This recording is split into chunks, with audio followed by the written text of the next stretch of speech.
નમસ્કાર, TV13ના ડિજિટલ પ્લેટફોર્મમાં આપનું સ્વાગત છે। આપ જોઈ રહ્યા છો ટોપ ન્યૂઝ। બિહારમાં મતદાર યાદી સુધારણા ચાલુ રહેશે। સુપ્રીમ કોર્ટે ચૂંટણી પંચને 3 પ્રશ્નો પૂછ્યા। આગામી સુનાવણી 28 જુલાઈએ ફરી થશે। IPL ટિકિટ કૌભાંડમાં કરાઈ કાર્યવાહી। હૈદરાબાદ ક્રિકેટ એસોસિએશનના પ્રમુખ સહિત 4ની ધરપકડ। સનરાઇઝર્સ હૈદરાબાદ સાથે જોડાણ સામે આવ્યું। શુભાંશુ શુક્લા સુનીતા વિલિયમ્સની જેમ અવકાશમાં ફસાયેલા રહી શકે છે। એક્સિયોમ 4 ક્રૂ 10 જુલાઈના રોજ પરત ફરવાનું હતું। રિટર્ન 14 જુલાઈ સુધી મુલતવી રાખી શકાય છે। ખરાબ હવામાન અને ટેકનિકલ પડકારો છે મુખ્ય કારણ। તો PM મોદીને નામીબિયાનું સૌથી મોટું સન્માન મળ્યું છે। અત્યાર સુધીમાં 27 આંતરરાષ્ટ્રીય પુરસ્કારો તેમને મળ્યા છે। ભારત અને નામીબિયા વચ્ચે નવો અધ્યાયની શરૂઆત। ભારતીય સેનામાં સ્વદેશી AT-AGS તોપનો સમાવેશ થશે। DRDO દ્વારા ડિઝાઇન AT-AGS આધુનિક ટેકનોલોજીથી સજ્જ છે, જે દુશ્મનોની હાલત ખરાબ કરશે।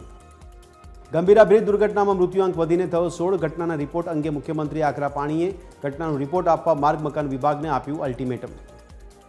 અમદાવાદ પ્લેન ક્રેશ દુર્ઘટનામાં 2 દિવસ બાદ તપાસ રિપોર્ટ થશે જાહેર। 30 દિવસમાં રિપોર્ટ સબમિટ કરવાનો છે નિયમ। 12 જૂને થયેલા અકસ્માતમાં 270 લોકોના થયા હતા મોત।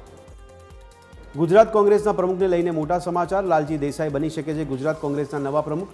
સંગઠન મહાસચિવ KC વેણુગોપાલ સાથે દિલ્હીમાં મુલાકાત।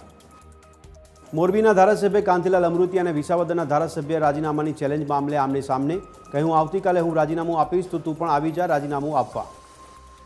રાજ્યમાં હાલ નહિવત વરસાદ, જોકે રાજ્ય પર હાલ 2 વરસાદી સિસ્ટમ લાવશે ભારે વરસાદ। 12 થી 16 જુલાઈ સુધી ગુજરાતમાં ભારે વરસાદની આગાહી।